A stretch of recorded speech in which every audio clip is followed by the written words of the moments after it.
I'm here at Square Books in Oxford, Mississippi, where we are pleased to welcome you to this virtual event discussing Brittany Barnett's book, A Knock at Midnight, a story of hope, injustice, and freedom. It's from Crown Publishing.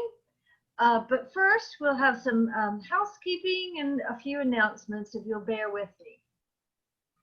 Your microphones are muted and your videos are off, but you may type questions in the chat room at any time, and we will get to as many of those as we can during the course of the evening. Square Books has a very active schedule of virtual events, and you may see announcements for those by visiting our website, squarebooks.com. There you may also sign up for our weekly email newsletter, Speed Reader. We also post events and other book news on Facebook, Instagram, Twitter, all the usual suspects. On our YouTube channel, you can see recordings of past events, including a very special Crossroads book group discussion from last night of Eddie Glaud's book called Begin Again, and he was in discussion with Kiese Lehman. Our next event after tonight will be tomorrow, Thursday, September 10th, and it will begin at 5 p.m. Central. Lisa Howarth, the co-owner of Square Books and author of Summerlings, will be discussing Bobby Ann Mason's newly released novel, Dear Anne. On September 14th, which is incidentally Square Books' 41st birthday, Ron Rash will be joined by John Grisham to present Ron Rash's news collection of stories, including a novella based on his novel, Serena. This book is called In the Valley. And maybe John might even say a word about his forthcoming novel in October, Time for Mercy, which is sort of a follow-up to Time to Kill.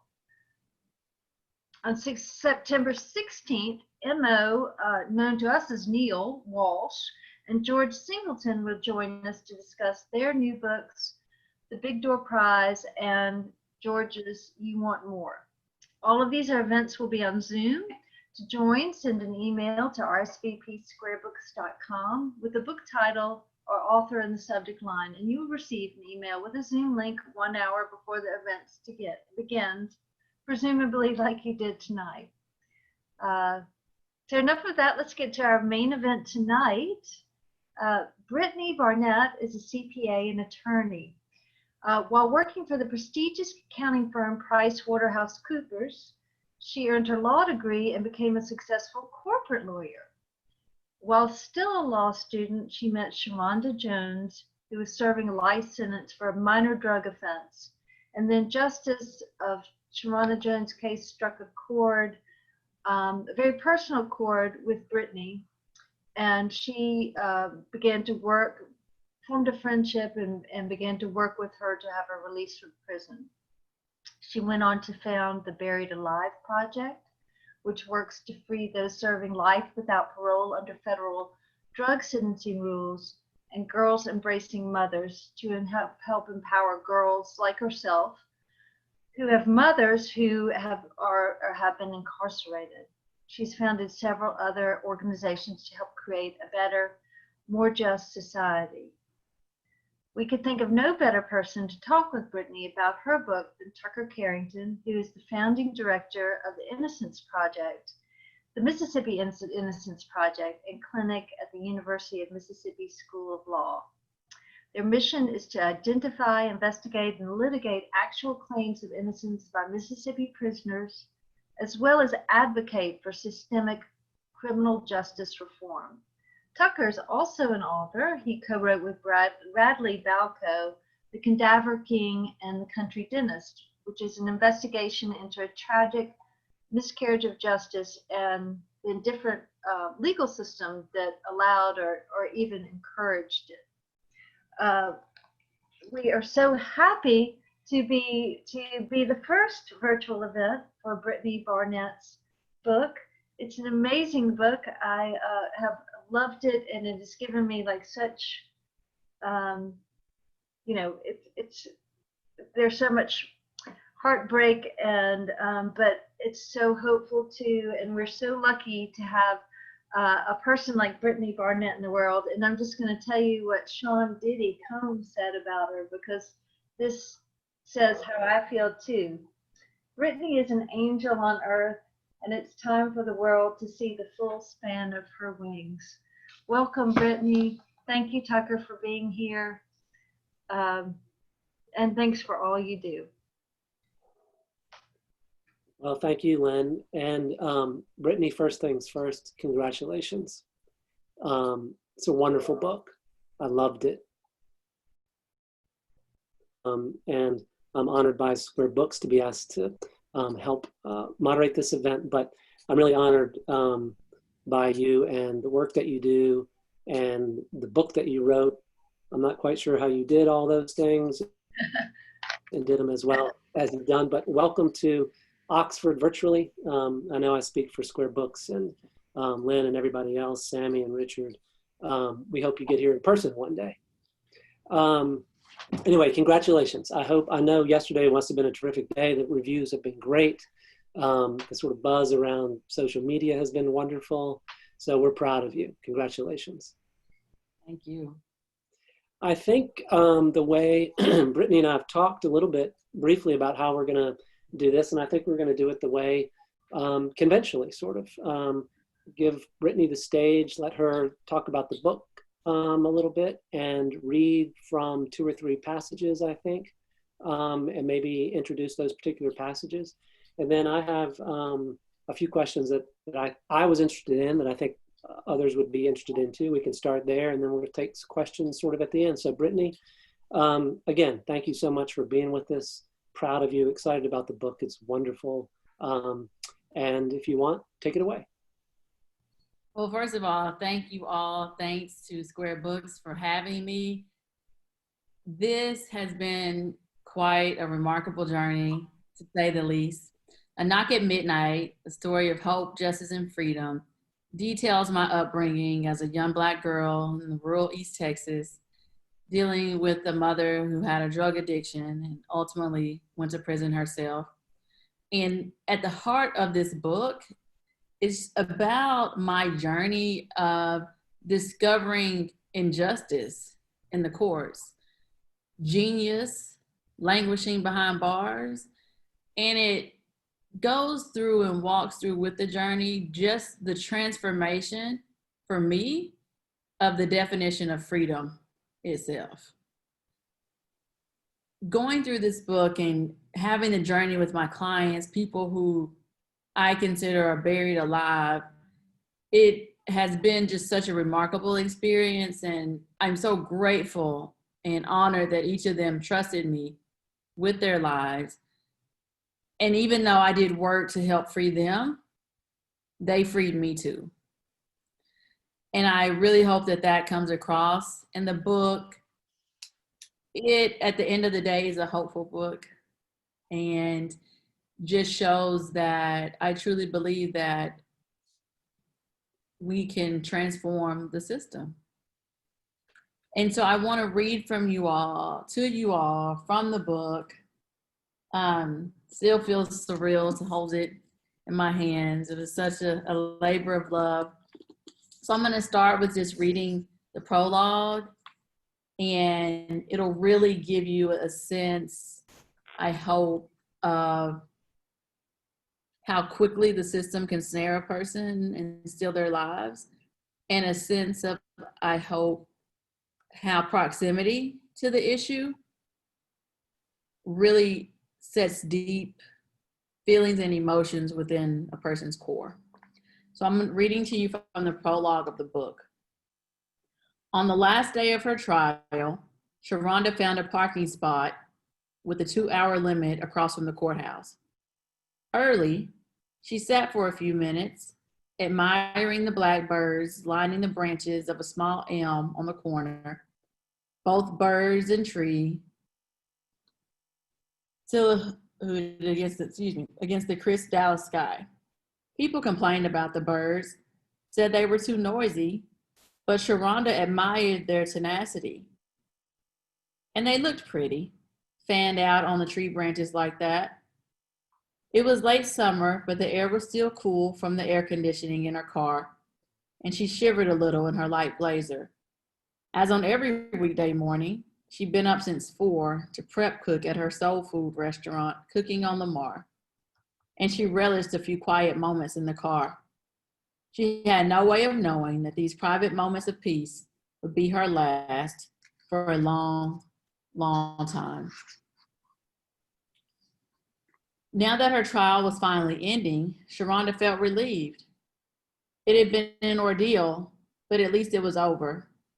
Based on the obvious lies from the witnesses and the sympathetic glances the jurors shot her throughout the long week, she was sure she would be acquitted. Her attorney agreed. The only challenge is the conspiracy charge, he said. It's kind of hard to counter hearsay, and that's basically all I need. He shrugged. I wouldn't worry about it too much. Based on this evidence, you're looking at probation, worst case 5 years. 5 years? Sharonda's eyes had filled with tears. In 5 years, her baby would be a teenager. No way she could do 5 years in the federal prison. During closing arguments that morning, Sharonda tried to follow what was going on, but gave up after a while. The prosecutor kept saying the same things he said throughout the trial. Her attorney didn't say much. Just as she started to worry about the parking meter, the judge came back to the bench to announce the verdict. Sharonda's attorney gripped her arm.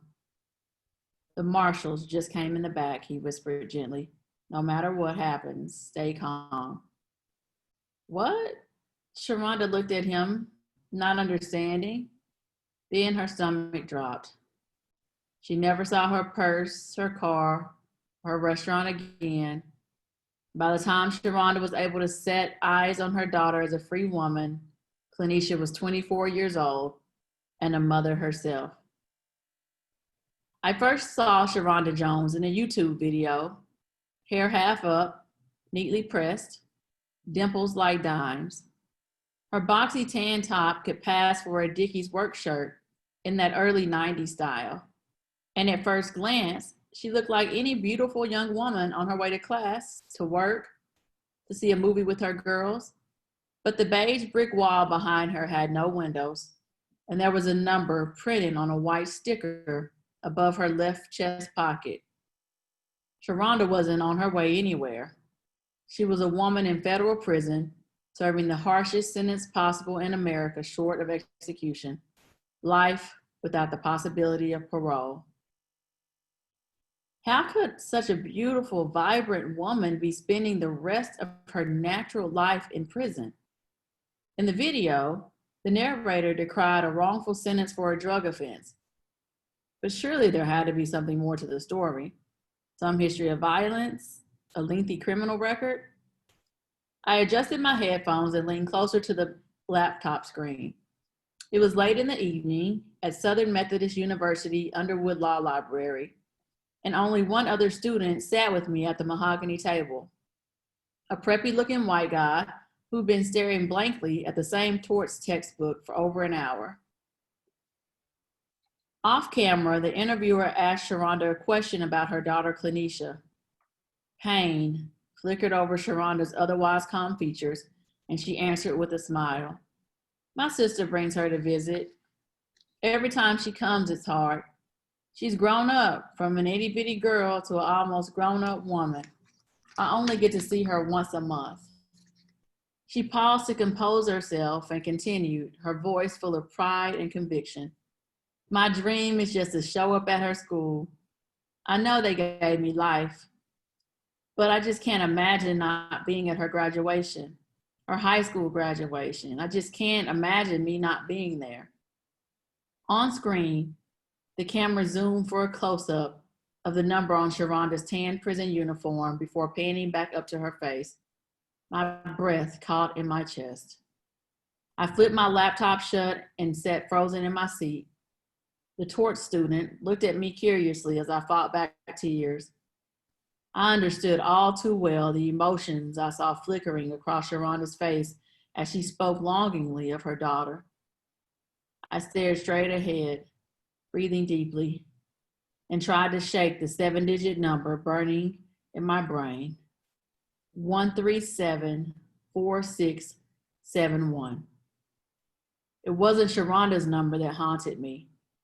Prisoner number 137-4671 was my mother.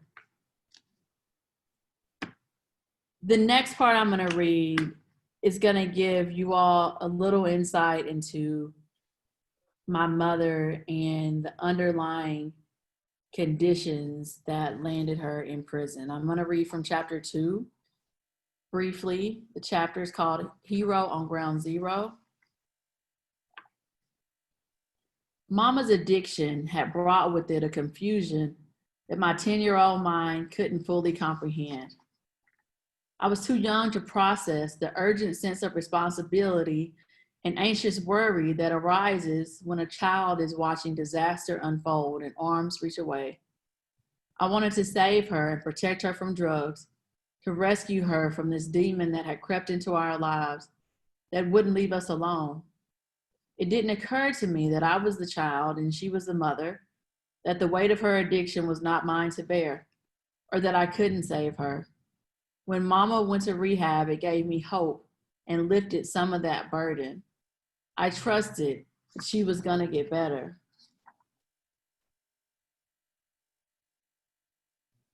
Still, I tried to fix it.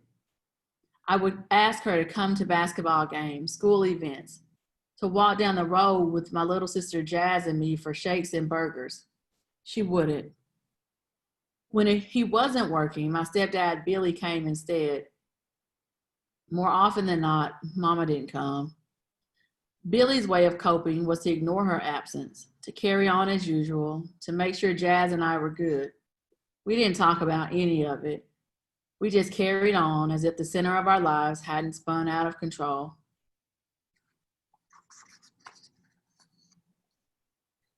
I understood even then that my mother wasn't well. She needed help, treatment. But it was 1996, and America's war on drugs was in full throttle.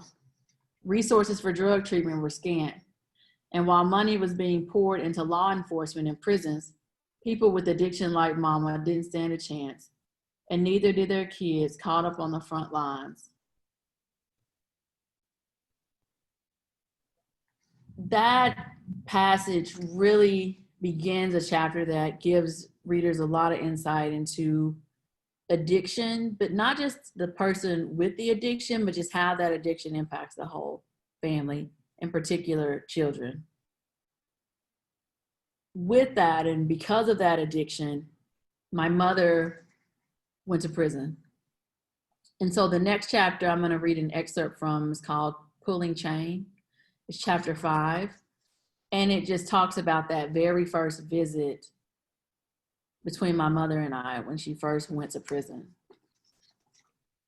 I stepped out of the sweltering car into the even hotter oven-like air to walk toward the blue building that held my mama.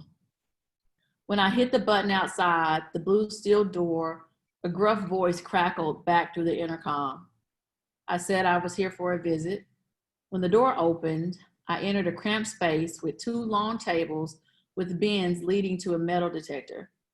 I placed a plastic bag with quarters I had read to bring and my keys in one bin, took off my shoes, and set them in another. Belt, barked the guard standing at the metal detector, and it took me a moment before I realized she meant me. I went back, got another bin, put my belt inside. Do you have underwire in your bra? The guard asked as I approached the detector again. I felt a moment of panic. Did I? I didn't know. What if I did? Would they send me home after I'd driven all this way? The woman's voice was still hard when she spoke again, but maybe she saw the stricken look on my face. They have wireless ones down the street at the Dollar General if you need it, she said, and beckoned me through. The detector didn't go off, and I went towards the bins, but before I put my shoes back on, another guard made me raise one foot and then another. She ran a wand along the sole of each, then had me hold my arms straight out, spread my legs while she patted me down. The assumption of guilt was present in every word and pat doled out by the guards, as if just by visiting an incarcerated person, we were somehow less than human. I tried to fight off the creeping sense of shame. I felt at that moment, just for being there, for being in a position to be herded through security with other visitors like cattle, I felt humiliated, as I'm sure is the intention of such procedures. Finally, they released me into the visitor's room.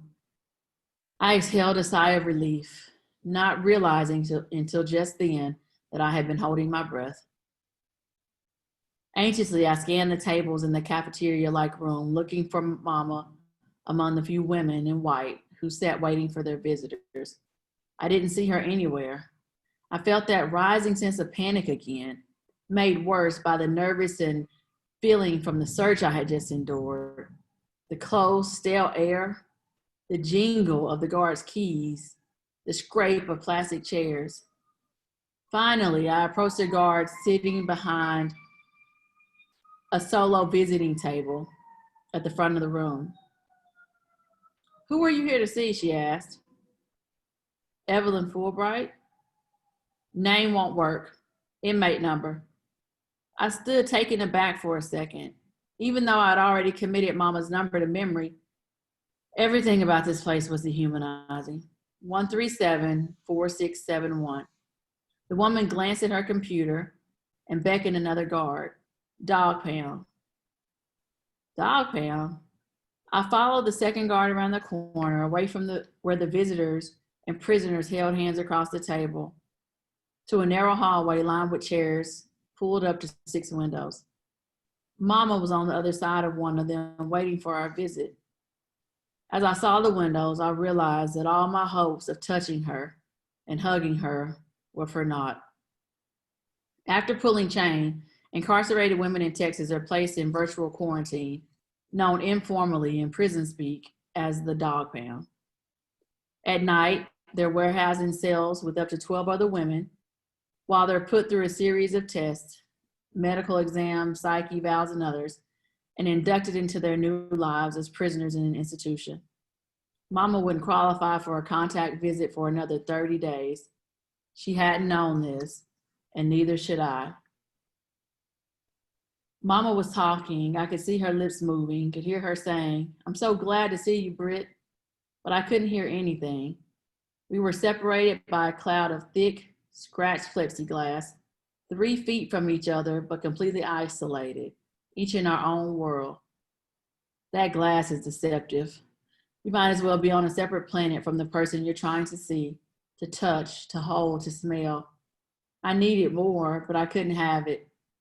It's a desperate, lonely feeling to see your loved one right in front of you and yet be unable to reach out, to rest a hand on their arm, to hear their voice.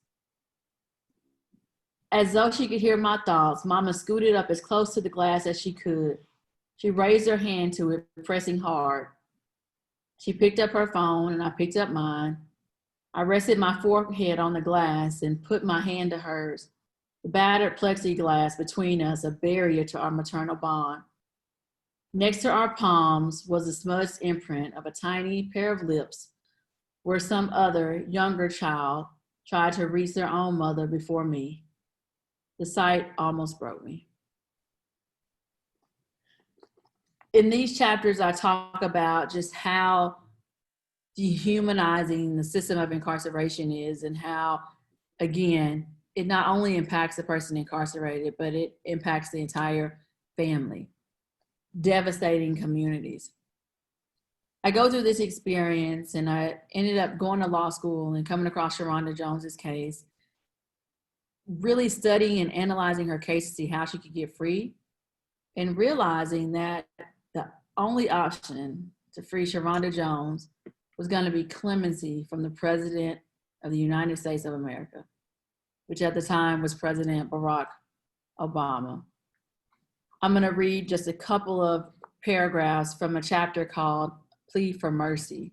And this is where I began to understand what clemency was and meant and try to figure out a way that this could help Sharonda Jones. "Clemency is where justice meets mercy," says Sam Sheldon, And it's all about telling your client's story in a way that makes it impossible to ignore. We've been talking for over an hour, and my hand hurt from scribbling pages of notes on one of my legal pads. It was 11 o'clock at night. I had just left the office just 2 hours earlier, and exhaustion was bleeding into my penmanship. But what Sam had to say about clemency, I needed to hear. The Constitution gives the President of the United States sole and unchecked power to grant clemency, Sam told me. The clemency power granted to the President is supposed to correct injustices that the ordinary criminal process seems unable or unwilling to consider. But the process itself was secretive and extremely subjective. The lack of transparency made it difficult to determine whether any set criteria were used to identify the most likely candidates. Bureaucratic hurdles made the process even more daunting. A petition filed with the Office of the Pardon Attorney has to make it through no fewer than 4 levels of review within the Department of Justice. If there is a favorable recommendation, then it goes to the Office of the White House Counsel and hopefully from there to the President's desk.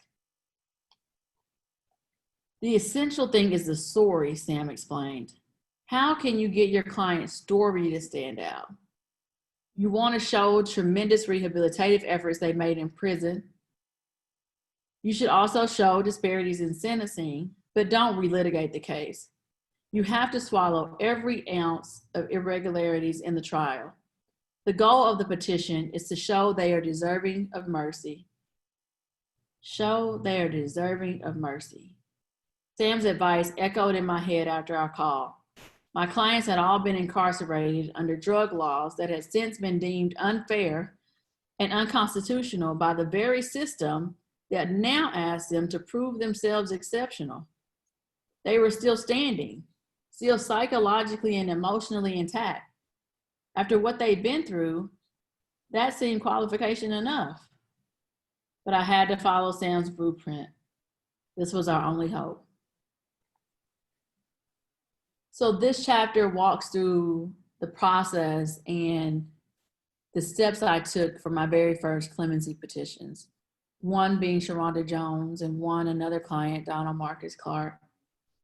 And just how long and daunting the clemency process was, even under the Obama administration, which later on, after I filed my petitions, announced a clemency initiative.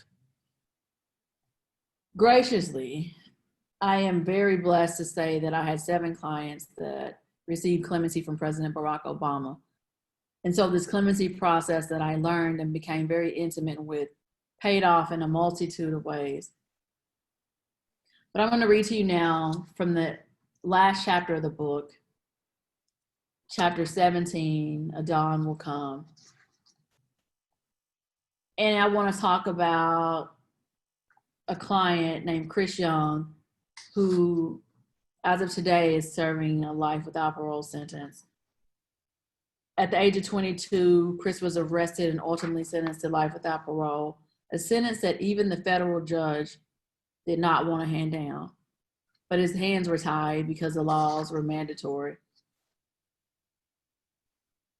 That situation where a judge had to sentence a person to spend their natural life in prison really struck the heart of the judge in Chris Young's case.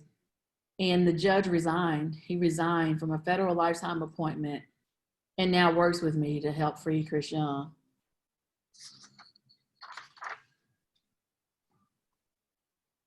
A few days after the dinner, I answered my doorbell to find a postal worker holding a large, heavy box. It was a package from Chris. He was being transferred from Lexington back to a high-security United States penitentiary, a decision we had fought and lost, and had given me a heads up he would be sending me some of his books. When I slit open the white box covered in dozens of stamps, a handwritten note fell out.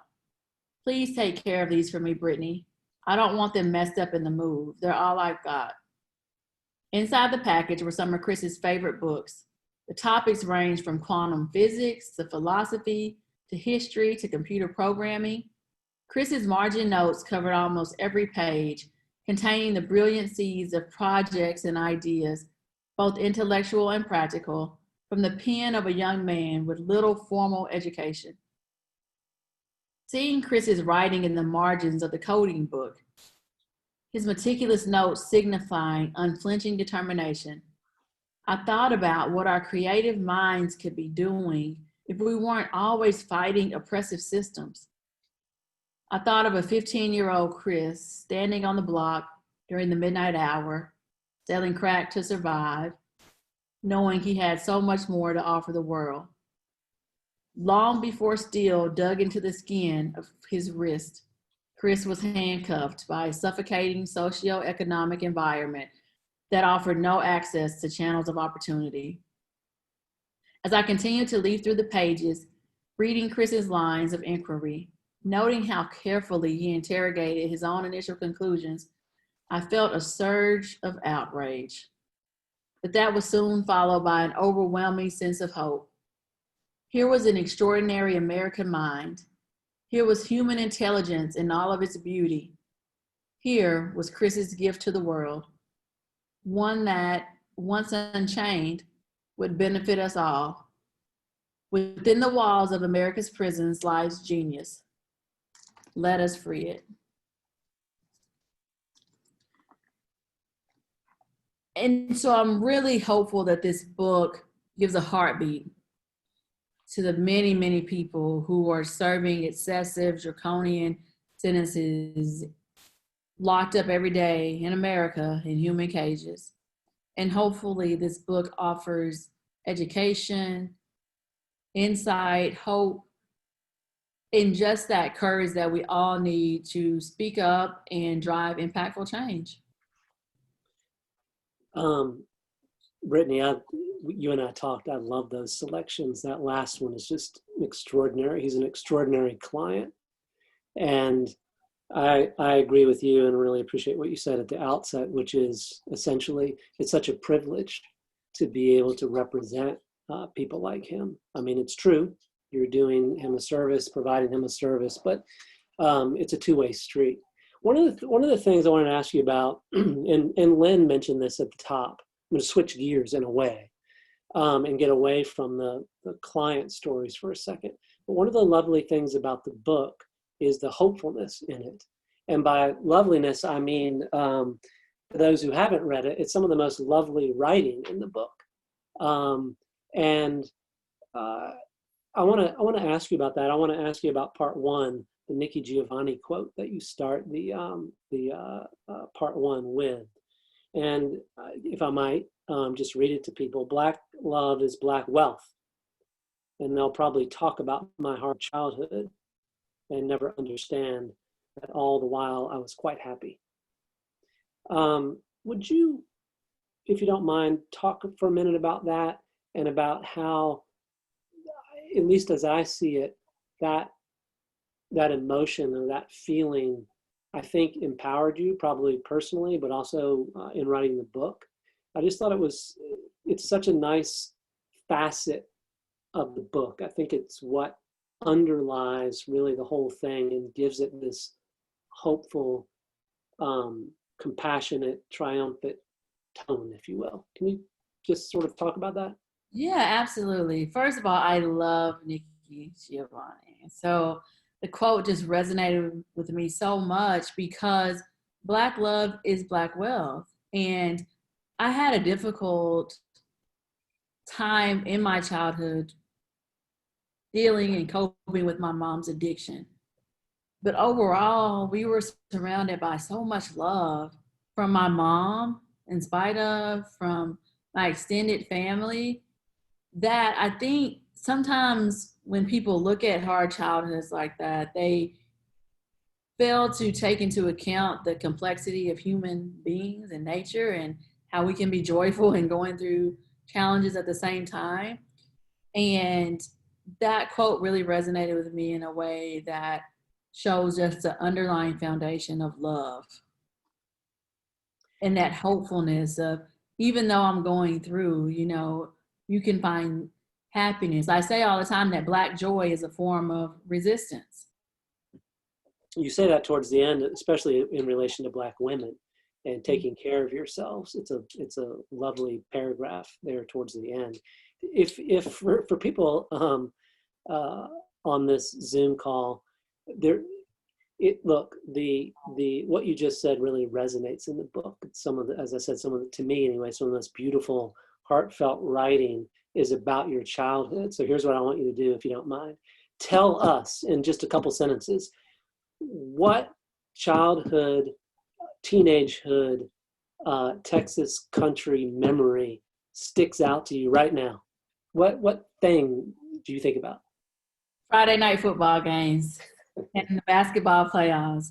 Sports is a huge thing in Texas, especially rural East Texas, and football and basketball just were our lives. I played basketball from the first grade all the way to high school. And so that's the first thing. I noticed on the call on this talk, there's a couple law students on here, although I don't think this question is relevant only to them, but it did strike a chord with me because I teach and I teach here. One of the things you say is that being a lawyer, this is in the early part of the book, seemed, and I'm quoting, out of your league. And you read the book, you see all the good work that you've done, that you continue to do. You're a terrific lawyer, corporate lawyer. You also happen to be by night a terrific criminal defense lawyer, clemency lawyer. Can you just, I'm really interested myself in what you mean when you say it seemed out of your league, and what made it ultimately not out of your league? How'd you get there? Yeah, taking myself back to that time, I had always wanted to be a lawyer, strangely enough. And as I got older, I just really started to feel like it was out of my league. And in hindsight, it was because I didn't know any lawyers. There were no lawyers in my rural East Texas community. There were definitely no lawyers who looked like me. And without having that representation, I think that was a big part of why I started to feel like this is just something unattainable for me. And I actually went from wanting to be a lawyer to reading a book, B.B. Moore Campbell book, and the main character in the book was a Black woman who worked at a bank. And she had a really successful career, and reading that book is what changed my mind to go into finance and accounting. Because here is this successful Black woman that I read about, and I wanted to do that too. And what changed my mind was, again, representation and proximity. I had a mentor in college, Ken Chukaova, and he was an accounting major as well. And during the time my mom was in prison, it was a very financially trying time, to say the least. I was trying to help take care of my little sister and take care of myself. And so I was borrowing Ken's books to study for the CPA exam. And one day I went over and I said, hey, Ken, I'm thinking about going to law school after this. Really just to see what he would say, because I really valued his opinion. And he was so nonchalant. He was like, oh, you should definitely go to law school. He's like, I've seen you succeed at everything you've done. You should definitely do it. And he said, I'm actually going to law school. I'm going to start at SMU in the fall. And I remember just being so happy for him and leaving and driving home and thinking, wait a minute, if Ken can go to law school, I know I can go to law school. And within that moment, I began to prep for law school. I want to sort of switch gears again. It's another really great thing that the book does. You say also more or less in sort of the first quarter of the book, that racism is a part of the very fabric of our society, inseparable from the institutions that guide and shape our lives. I think we, particularly today in this era, we hear that a lot. It, I think for some folks, is hard to digest, either because it seems threatening or it seems depressing, or too massive to really acknowledge. I happen to think you're right. But could you, the thing that really, another thing the book does so well is it takes that statement and makes it true through the illustration of, among other things, the clients that you dealt with. But could you talk about that just a little bit more? How do you see that statement, that construct playing out, in particular with the clients you represent, but then maybe more generally? Yeah, absolutely. Definitely believe in that statement. And more generally, I think, it is definitely difficult and challenging to examine, but we have to look back in order to move forward. And Black people's entire existence has been criminalized since the first slave set foot on American soil. It was a crime to look a white man in the eye, to learn to read and write.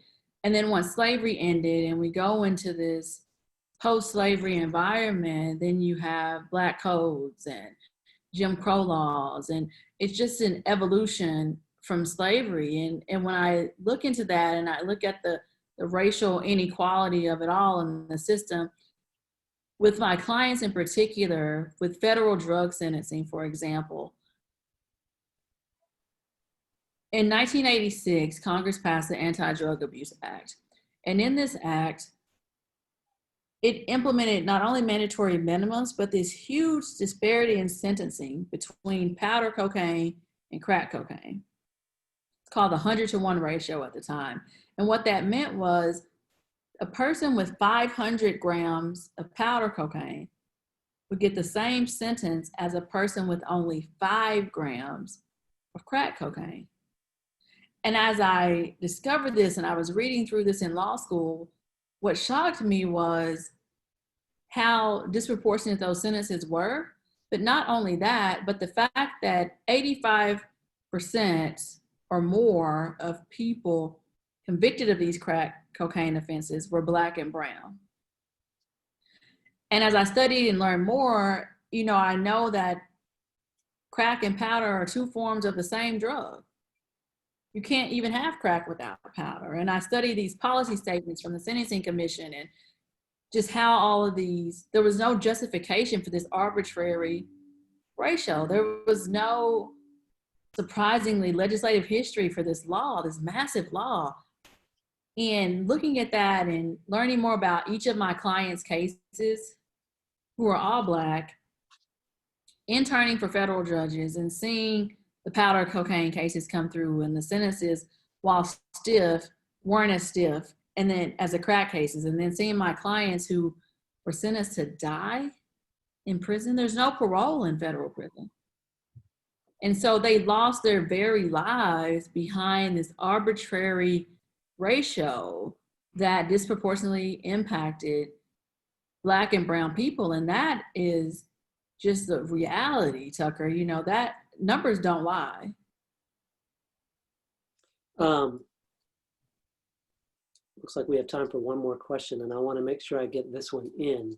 And one of the things that in the back of my mind as I was finishing up the book, I wanted to know more about what you're doing now. Don't tell me you're writing a second book, because I'm just not going to believe it. Because I don't want to. That would hurt my feelings. What are you doing now? What can you tell us just a bit for this last question about the nonprofits you're working with and what your plans are? Yeah, so I am co-founded the Buried Alive Project with Sharonda Jones and another client, Corey Jacobs, who also had life. And as part of the Buried Alive Project, we work to free people serving life without parole sentences under outdated federal drug law. And we work to end the policies that put them there. Through that work, we have worked to free over 50 people serving life without parole sentences. Together, they survived over 1,000 years in prison. So that work sustains and fulfills me and gives me great joy. I'm not writing another book. Not yet. But, part of this work It's a true liberation heist, as my co-counselor and I like to call it. We pick locks to human cages. And through that work, though, thinking through just my corporate background and just life in general, you know, I realized, Tucker, that we can't keep rescuing people from prison and restoring them to poverty. And so a great question that I'm pondering every day is, how do we create sustainable liberation? How do we free the Chris Youngs of the world? But not only free the Chris Youngs of the world, how do we put them in position to give them access to opportunity and capital? And so that's what I've really been thinking about lately. You know, Buried Alive, we are working, of course, trying to build resources to get more lawyers, you know, to help free more people.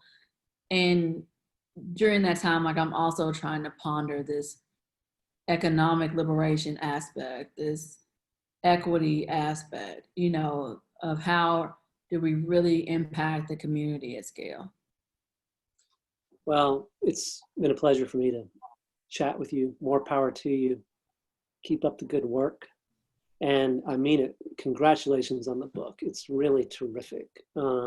It's hard to pull off. I think I know what you did, which is tell some you know, deeply emotional stories personally and professionally, and the two are not mutually exclusive. But also, as Lyn says,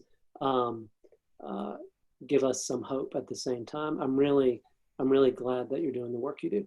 Keep it up. Write another book. Thanks for joining us. Thank you for having me. It's been great. Thank you so much, Brittany and Tucker. That was a great conversation. And, you know, I just wish that we were all here together in person so we could go out afterwards and continue this conversation. But for anyone who wants to replay it or share it with your friends, it will be posted on YouTube tomorrow.